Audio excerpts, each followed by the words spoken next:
Everyone, আসসালামু আলাইকুম। This is Ayesha Rahman. আজকে এই ভিডিওতে জানতে পারবেন সকাল সকাল সেজে-গুজে আমি যাচ্ছিটা কই। মূলত আমার কখনোই কোথাও যাওয়া হয় না, তাই সব বন্ধু-বান্ধব মিলে ঠিক করলাম ঢাকার অদূরে মুন্সিগঞ্জে আমাদের প্রিয় বন্ধু সীমান্তর বাসায় যাব। Kind of one day tour plan করেছি। সেখান থেকে যাব ভাগ্যকুল জমিদার বাড়ি। মূল উদ্দেশ্য বাঙালি লুক নিয়ে একটু নাটক করা। তো যে যা ভাবা তাই কাজ। আমরা সবাই চলে গিয়েছিলাম গুলিস্তানে। প্ল্যান হচ্ছে গিয়ে সেখান থেকে বাস নিয়ে আমরা চলে যাব ডাইরেক্ট মুন্সিগঞ্জ। তো আমার সব ফ্রেন্ডরাই সেখানে চলে এসেছিল, কিন্তু আমার একটা ফ্রেন্ড নাভেদ, সে প্রচণ্ড দেরি করে আসছিল। সে ঘুম থেকেই উঠছে দেরি করে। তো যার জন্য আমাদের ওর জন্য অনেকক্ষণ ওয়েট করতে হয়েছে। এখানে সেলিনা, তামিম, মাহিন আর প্রীতি। প্রীতি আপনাদের সবাইকে হাই বলছে। তো যাই হোক, আমরা সবাই ওয়েট করতেছিলাম অ্যান্ড দেন নাভেদ আসার পর আমরা সবাই বাসে করে আরাম করে ভাগ্যকুল জমিদার বাড়ি অর্থাৎ মুন্সিগঞ্জের উদ্দেশ্যে রওনা দেওয়া শুরু করলাম। আমরা যখন বাসে উঠলাম তখন বাসটা প্রায় খালিই ছিল, বাসে কেউ ছিল না। তো যার জন্য আমরা যে যার মতো যেখানে ইচ্ছা করে সেখানে সেই সিট নিয়ে বসে গেছিলাম। তো মূলত আমরা ৩ জন মেয়ে ছিলাম। ৩ জন মেয়েই চাইতেছিলাম যে আমরা যেন জানলার পাশের সিটটাতে বসি। তো আমরা জানলার পাশের সিটটা নেওয়ার জন্য এভাবে ছন্নছাড়া হয়ে বসছিলাম। পরে হচ্ছে গিয়ে আবার সবাই একসাথে চলে আসছি। তো এই তো বাস ছাড়ার কিছুক্ষণ আগে আমরা অনেক এনজয় করতেছিলাম। নাভেদ, মাহিন, তামিম আর সেলিনা হচ্ছে হাসব্যান্ড ওয়াইফ। তো ওরা হচ্ছে গিয়ে ওদের মতো একটা অন্যরকম এনজয় করতেছিল। তো যাই হোক, বাসটা ছাড়ার পর ফিল করছি যে এখন বাংলাদেশের যে যাতায়াত সিস্টেমটা সেটা খুব ভালো হয়ে গেছে। আগে হচ্ছে গিয়ে অনেক ঝামেলা পোহাতে হতো বাইরে কোথাও যেতে হলে, কিন্তু এখন খুব ইজিলি অনেক জায়গায় যাওয়া যায়। আর যেহেতু আমি পুরান ঢাকার বাইরে সহজে কোথাও যাইনি, তো এই ট্রিপটা ছিল আমার জন্য অনেক স্পেশাল। আর আমি সীমান্তর বাসায় যাওয়ার জন্য, ওর আম্মু, ওর ফ্যামিলির সাথে দেখা করার জন্য অনেক এক্সাইটেড ছিলাম। অ্যান্ড লুক, কিউট কাপলের রোমান্টিক কিছু মুহূর্ত ক্যাপচার করছি। কি কিউট লাগতেছে ওদের, মাশাআল্লাহ, মাশাআল্লাহ। তো যাই হোক, এইভাবেই আমাদের ট্রিপটা গেল। জানলার বাতাসে হচ্ছে গিয়ে আমার চুল আউলা-ঝাউলা হয়ে গেছিল। একদম মানে পাগলের মতো লাগতেছিল।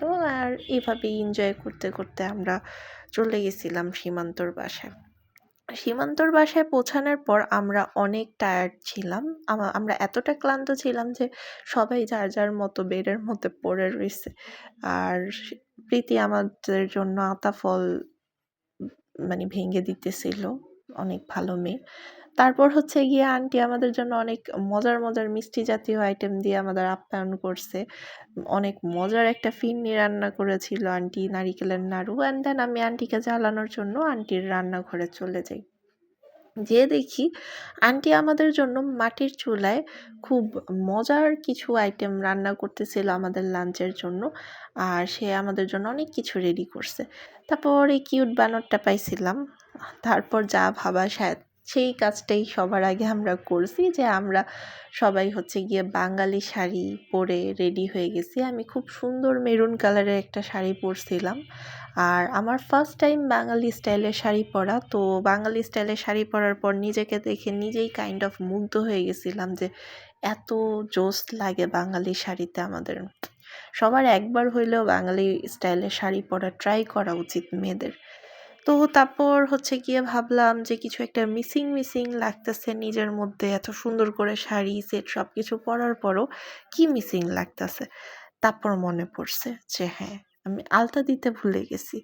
আলতাটা দেওয়ার পর এক্সাক্ট পুরা বাঙালি লুক। পুরাই মনে হইতেছে গ্রাম বাঙাল মানে গ্রাম বাংলার মেয়ে, সরি। আচ্ছা যাই হোক, তো তারপর হচ্ছে গিয়ে আমরা রেডি হয়ে চলে গেলাম ভাগ্যকুল জমিদার বাড়ির উদ্দেশ্যে।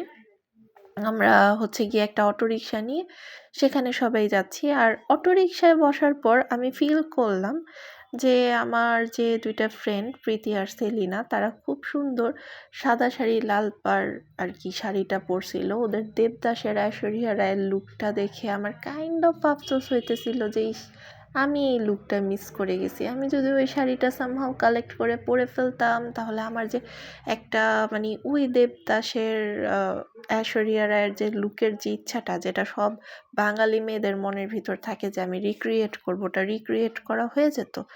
বাট ইটস ওকে, কিছু করার নাই। কখনো সুযোগ পেলে সেটা রিক্রিয়েট করব নে। তো আমরা এই তো জমিদার বাড়ির উদ্দেশ্যে যাচ্ছিলাম। আর আশেপাশের পরিবেশটা এত সুন্দর ছিল যে আমাদের ঢাকায় থাকলে মোটামুটি আমাদের সবুজ চোখেই দেখা হয় না। আর আশেপাশে এত সবুজ, মানে এত সুন্দর পরিবেশ ছিল যে চোখের শান্তি। আর এত ভালো লাগতেছিল, সেখানে একটা পুকুর ছিল যেটা মূলত ভাগ্যকুল জমিদার বাড়ি সংলগ্নর পুকুরটা ছিল। তো এই পুকুরটা হচ্ছে খুবই সুন্দর লাগতেছিল দেখতে। আমরা যখন সেখানে পৌঁছিয়েছি সে সময়টা ছিল দুপুর সময়।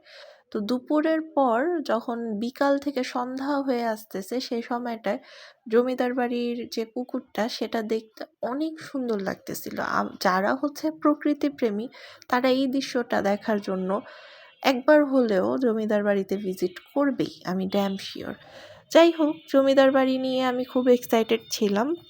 আনুমানিক ১৯০০ শতকে জমিদার যদুনাথ রায় এই জমিদার বাড়িটি প্রতিষ্ঠা করেন। যদুনাথ রায় ছিলেন একজন ব্যবসায়ী, তার ছিল ৫ সন্তান। প্রথমে তিনি একটি আর তারপর ৪টি বাড়ি নির্মাণ করেন।